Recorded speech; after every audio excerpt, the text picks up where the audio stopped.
On my journey to creating my own content, I, with suggestions from you guys, figured that a good starting point would be to inform you all how I edit my videos. So how I go from this to something like this. Now, I'm going to go pretty in depth about how I go from downloading the VOD to the finished video, so I'll break it down into a few steps. Number 1, downloading the VOD. There's a few ways of doing this. Number 1.5, now this is pretty optional because depending on how you download the VOD, you may need to convert the file. Number 2, editing the video, where I'm going to explain my workflow, some settings I use, as well as some hotkeys. Number 3 is also optional, but sometimes I add chat. I will explain how I obtain chat, how I put chat in my videos, and all that good stuff. And last but not least, rendering the video, where I'll be going through some settings I use, why I use them, and why they are the way they are. So first, downloading the VOD. Now, as I mentioned beforehand, there's a few ways you can go about this. There's the free way and the pay-to-win way, which is how I've been doing it. Okay, so the free way of downloading the VOD is something I only found out recently, and it works pretty damn well in my opinion. You only need to download this program called Leecher, which I'll put in the description below. Just simply copy and paste the URL of the VOD you would like to download, and simply download it. You can then choose the video quality of the VOD, set the download directory, and even change the file name. What's also really good is that you can set a starting and end point if you only want to download a specific part.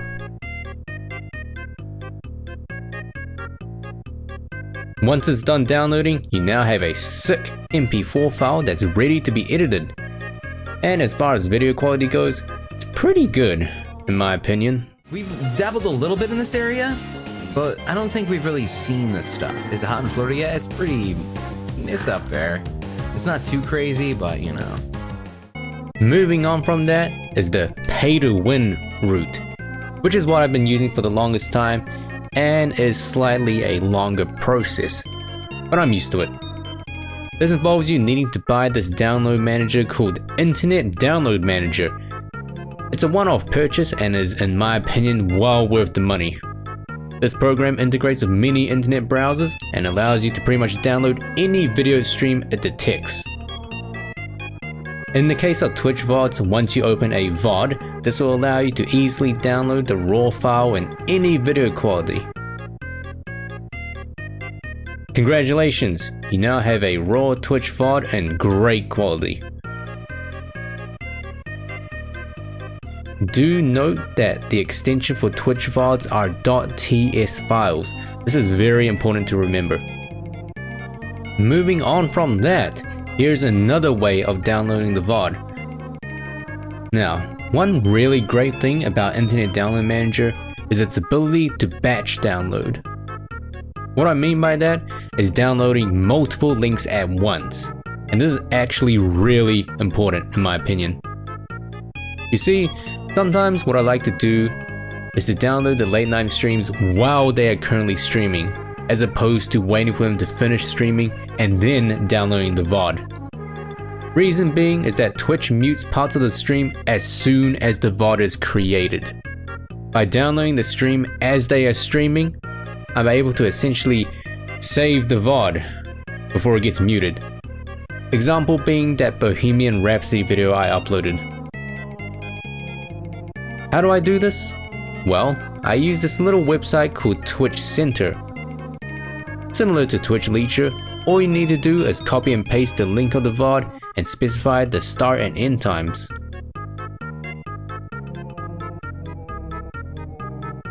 Now, all of these links you see here are pretty much the VOD cut up into 10-second chunks. You remember me mentioning batch downloading? Yep, this is where Internet Download Manager shows its magic. All you need to do is copy all the links here and paste it into the little download manager. Set the upload locations and you're all set to go.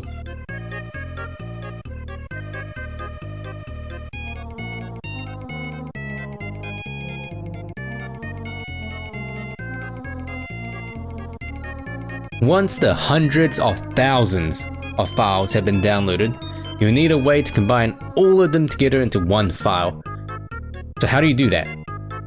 Well, what I use here is a program called TSSpliter. Don't worry, it's free. This program allows you to join or split .ts files, which is exactly what you need. Just fire it up, locate the TS files, and click join. Well done, you now have a singular video file. But wait, remember this TS extension? Unfortunately, this is not readable in Sony Vegas, so now you're going to convert it into an MP4 file. Instead of going out and looking for all these different video converters that will absolutely destroy the video quality, you can use this free program called Axiom. Axiom allows for many video conversions that will essentially have close to zero loss in quality. Locate your TS file, pick these settings, and wait for the magic to happen.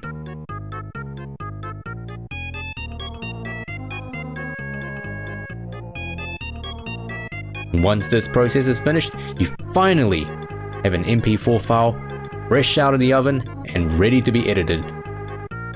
Oh my goodness, that took a really long time to explain.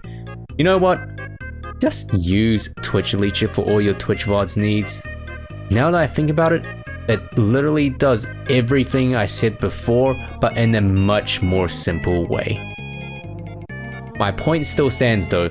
Internet Download Manager, TSSpliter, and Axiom are still really great tools. Highly recommended. Finally, we can get down to the editing portion. Now, the very first thing I do is right click on the video track, go to properties, and turn off resampling. From what little I understand, resampling is done to try and smooth out any jittering in the video. I just turn the setting off because it introduces ghosting effects to the video. What I mean by that is that it looks like a weird motion blur is applied to the entire video. Once that's turned off, what I do next is to add these two audio effects: a compressor and a plugin called Wave Hammer Surround. With the compressor, I use these following settings. And for Wave Hammer Surround, I use the voice preset and change the slider here to -6.0. This slider here tries to put a limit on how loud the sound can go. Both these plugins combined helps increase the volume of quiet sounds while also limiting the loud peaks. This master audio bus here is your best friend when gauging how loud everything is. Generally, from both experience and what I've read, you want to have your vocals to be around 0 to -6.0 dB. You do not want it to go into the red, or else you'll get clipping and create a YouTube poop. For any background music, around -16 to -20 works quite well. So yeah, both these videos and audio settings are generally my go-to for any videos I make. The next thing I do is to split up the video into chunks, separating the different games into their own sections. Afterwards, I name them as well just to make it easier to remember.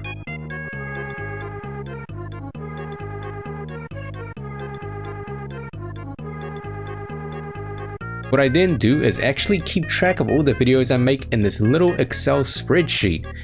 I put down the names, dates, lengths of the streams, and also if I finished editing them or not. With all that said, we can begin editing. Yeah, because we're freaking crazy like that. Yeah, this is it really. Just sit and wait. Are there any magic tips on how to get the right clips? No, not really. I pretty much go off gut feeling and what I feel will make the videos an enjoyable experience. My rule of thumb, if cry and co-laugh. Okay, yeah, let's just chill. You're messy. You're sword.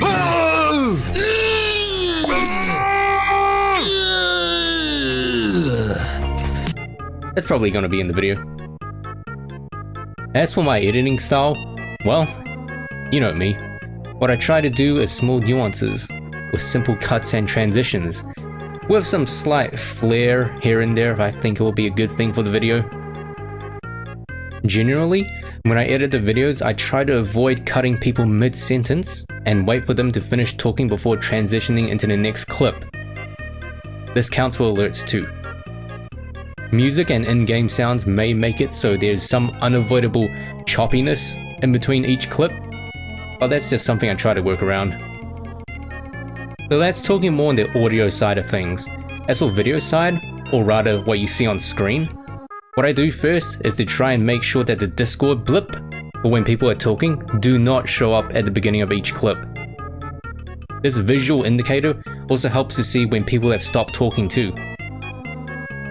When it comes to camera movements in third and first person games, I try to make sure that each clip end and begin with the camera relatively in a static position and not moving. To make each cut look smooth, what I do is to see how each clip ends and begins, and whether or not I need to add a simple fade in.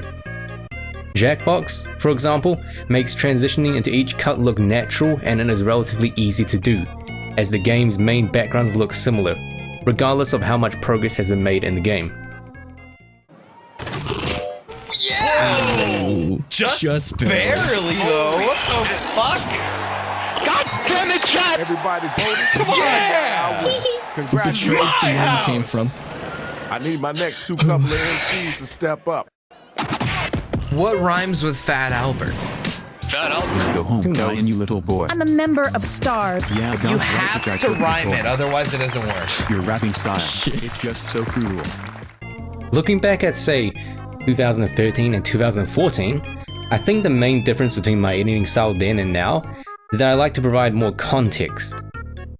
What I mean by that is the videos I made back then were relatively short and were literally just cry-laugh compilations. Nowadays, I think adding in more context to the laugh makes the overall videos much more enjoyable, even if it does make them longer in comparison. As for hotkeys that I typically use in Sony Vegas, W is to go back to the beginning of the entire track. S is to split the clip at the playhead. Spacebar to pause and resume.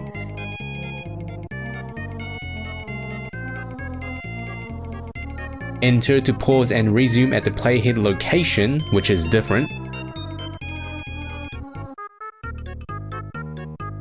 Delete to delete. Scroll wheel to zoom in and out of the timeline.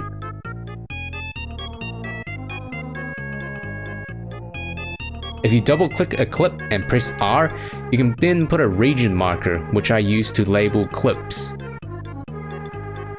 If you hold Ctrl Shift and then press Q, you insert a new blank video track, whereas Ctrl Q inserts a blank audio track. Think of these like adding in a new blank layer in Photoshop, very handy to do. There's also this toggleable setting called Auto Ripple with different settings. As the label suggests, this setting is very helpful to delete any white space in between clips. For example, it's very common for the clips to be all over the place when I'm done doing the initial first pass of editing. This setting helps me double click in between any two clips, press delete and have the adjacent clips stick together. Very easy. There's also this button here to turn on and off snapping.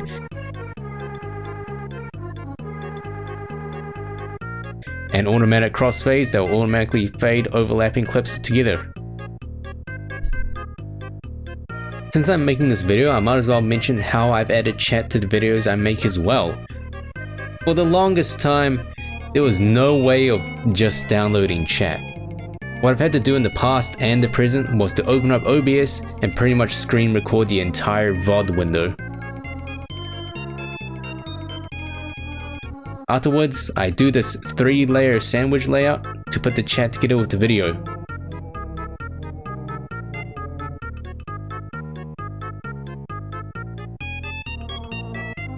However, recently I found a program that actually downloads the chat log from any Twitch VOD. Thanks to this person here, I'm sorry, I don't actually know how to pronounce your name.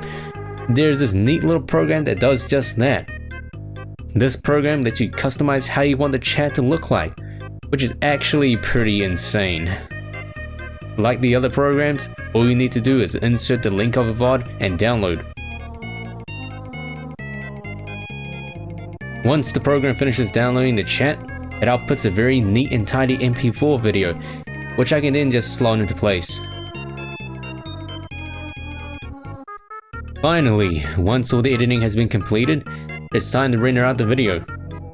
For the settings, I use a modified WMV format. From all my experiences, WMV has been the best for quality to file size ratio. The colors in the final video also match the original source pretty damn well. I put the slider here to 90 out of 100, simply because I feel that 90 is the perfect balance for the quality to file size.